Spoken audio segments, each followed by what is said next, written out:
No se oli ainut kamauksen pommi. Ota hetki, sinä. Hernesniemi on ollut kateellinen.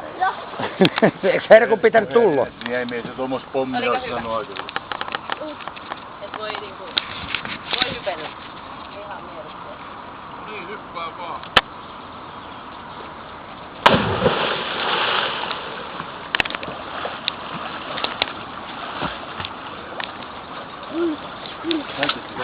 Vielä uudestaan. Ei ole. Tästä matalammalta.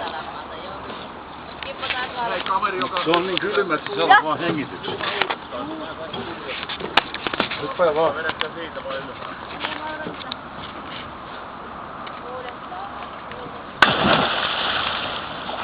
Ootteko te kuullut, että Kimmo perustaa pöllyhyppykoulun tänne? Miinuksen venetsialaiset järjestää ja täällä sitten esiintyy muun muassa aivan Ahteri. Hypäten kauheen pommi. Nyt tulee Una Bomber. 140 kiloa ihmisen lihaa. Hei!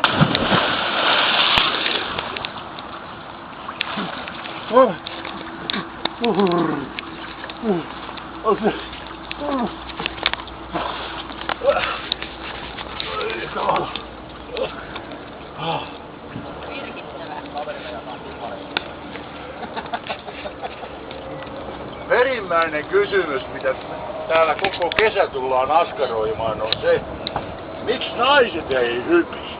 Eikö naiset kuka hyppi? No kun niillä on juoksuaika.